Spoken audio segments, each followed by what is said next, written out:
Hello बच्चों, आज हम लोग कक्षा 6 की हिंदी फर्स्ट में एक था राम इसका अध्ययन करेंगे।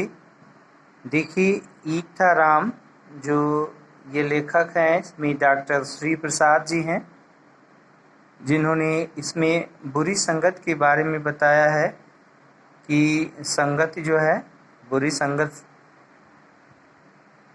जो है इंसान के अंदर आने के बाद उसके जीवन को एक तबाह कर देती है और बुरे लोगों की संगति करने से चरित्र में भी ह्रास होता है, इसमें गिरावट आती है, यानी तमाम प्रकार की समस्याएं उत्पन्न होती हैं इससे। देखिए, डॉक्टर श्री प्रसाद जी ने इसमें अपनी इस कहानी के माध्यम से हमें यही शिक्षा देने का प्रयास किया है कि हमें अच्छी संगत में रहनी चाहिए। देखिए, संगत से गुण आता है और संगत से गुण जाता भी है, तो अच्छी संगत हम करेंगे तो अच्छे संगत यानी अच्छे लोगों के साथ में रहेंगे, अच्छे लोगों के साथ हमारा उठना बैठना होगा, तो हमारे अंदर भी अच्छी बातें, अच्छे शब्द, अच्छे संस्कार होंगे जो हमारे जीवन के लिए अत्यंत ही आवश्यक हैं। तो एक था राम, देखिए, इसको आज हम लोग पढ़ेंगे, लेकिन पढ़ने से पहले हम इसमें कुछ कठिन शब्द आए हुए हैं, कठिन शब्दों को भी जान लें, इनके अर्थ को जान लें ताकि समस्या ना हो। देखिए, कार्यवाही एक शब्द आया हुआ है आपके इस चैप्टर में। कार्यवाही, काम के नियम व कानून को देखना। सोहबत, सोहबत मतलब संगत यानी साथ। निष्कासित, निष्कासित का अर्थ होता है निकालना या बाहर करना। एकांत, एकांत का अर्थ होता है अकेला, निर्जन। श्रेणी, श्रेणी कतार, श्रृंखला, पंक्ति। पश्चाताप, पश्चाताप मतलब दुख, पश्चाताप का अर्थ होता है दुख।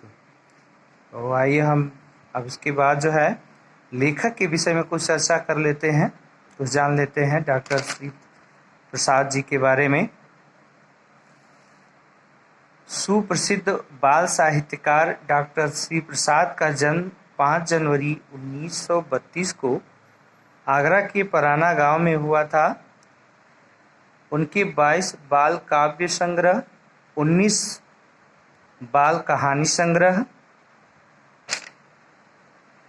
6 उपन्यास और कई नाटक प्रकाशित हुए हैं। इन्हें बाल साहित्य भारती एवं साहित्य महोपाध्याय जैसी उपाधियों से भी सम्मानित किया गया। इनका निधन दिल्ली में 12 अक्टूबर 2012 में हुआ। इनकी कृतियों में बाल काव्य संग्रह मेरा साथी घोड़ा, खिड़की से सूरज, आरी कोयल, अक्कड़ बक्कड़, नगर आदि हैं। शिशु गीत संग्रह में चिड़ियाघर की सैर, फूलों का गीत, तक तक दिन, झिलमिल सितारे, पिकनिक आदि हैं। आइए अब हम जानते हैं समरी, सारांश। देखिए, निचोड़ क्या है इसका, कहानी का। प्रस्तुत कहानी में हमें बताया गया है कि हमें अच्छी संगत अपनानी चाहिए, क्योंकि प्रत्येक व्यक्ति के जीवन में संगत का गहरा प्रभाव पड़ता है। इस कहानी में भी जो पात्र हैं, राम वह बुरे संगत में पड़कर नकल करता है और शिक्षक द्वारा पकड़े जाने पर शिक्षक को धमकी भी देता है। यह बात जब राम के पिता को पता चलती है तो वह दफ्तर से आते ही राम के कमरे में प्रवेश करते हैं और उसे शिक्षक के अपमान करने के बारे में उससे तेज स्वर में पूछते हैं। जवाब में राम चुप रहता है, एवं चुप रह के अपनी गलतियों पर पर्दा डालता है। पिता के तेज स्वर को सुनकर माँ और बहन भी उनकी बातों को सुनने लगती हैं। उनके चले जाने के बाद माँ ने लाख पूछा पर राम ने कुछ नहीं बताया। हार कर उसकी माँ रसोई में चली गई और उन्हें खाना बनाना था। अब राम अपने कमरे में अकेला था और मन ही मन घुट रहा था। उसे आश्चर्य हो रहा था कि उसके मुंह से ऐसी बातें कैसे निकली। स्वार्थ में आदमी अपना विवेक खो देता है। उस समय उसे उचित अनुचित का ज्ञान नहीं रह जाता। राम के साथ भी यही हुआ। कुसंगत ने सब कुछ भुला दिया था। यह कुसंगत थी भानुशंकर की, त्रिभुवन की और मोहन की। कुसंगत यानी बुरी संगत। कु का अर्थ होता है बुरा, संगत मतलब साथ। बुरे लोगों का साथ था। और वो बुरे लोग कौन थे? भानुशंकर, त्रिभुवन और मोहन थे, जो उसके साथ पढ़ते थे। अपनी गलती का एहसास होते ही राम रो पड़ा। गलती तो किया, लेकिन राम को जब अपनी गलती का एहसास हुआ तो वह रोने लगा और उसने कहा, मैंने सचमुच बहुत बड़ी गलती की है। वो कह रहा है कि मैंने सचमुच बहुत बड़ी गलती की है। मैंने अध्यापक का अपमान किया है। मैं मुंह दिखाने के लायक नहीं रहा। उसने अध्यापक का अपमान किया था क्योंकि नकल भी स्वयं कर रहा था और शिक्षक के द्वारा पकड़े जाने पर शिक्षक को ही धमका रहा था। मैंने कितनी बड़ी गलती की है। राम फूट फूट कर रोए जा रहा था। ये सोच करके अब वह फूट फूट कर रो रहा था। बेटे को रोता देखकर पिता का भी मन भर आया था। बेटे के आँख से निकले ये आंसू पश्चाताप के आंसू थे। ये दुख के सच्चे आंसू थे। और अंत में राम ने अपने अध्यापक से माफ़ी मांगने के निश्चय के साथ ही यह भी निश्चय कर लिया कि वह भानुशंकर, त्रिभुवन और मोहन जैसे साथियों को छोड़ देगा जिनके कारण उसके स्वभाव में दोष आ गया। अब वह मेहनत से पढ़ेगा और अच्छे साथियों के साथ रहेगा।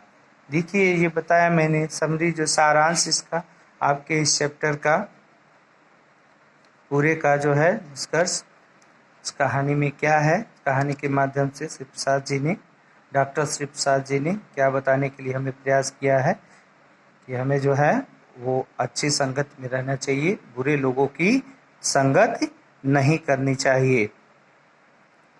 आइए अब इस चैप्टर को हम पढ़ते हैं। राम अकेला अपने पढ़ने के कमरे में बैठा था। घर में माँ और बहन भी थीं। वे अपने अपने कामों में लगी थीं। पिताजी 6 बजे दफ्तर से घर आए थे और 2 मिनट राम से बात करके चले गए थे। शायद रविशंकर जी से माफ़ी मांगने गए थे। देखिए, पिताजी घर आते ही शायद उन्हें रास्ते में ही पता चल गई थी। उसी ने बता दिया था कि राम ने ऐसा किया है, जिसकी वजह से वह आते ही राम के कमरे में प्रवेश कर गए उससे पूछने के लिए। और वहाँ से निकलने के बाद वह सीधे रविशंकर जी से माफ़ी मांगने के लिए चले गए। रविशंकर जी राम के गणित के शिक्षक थे।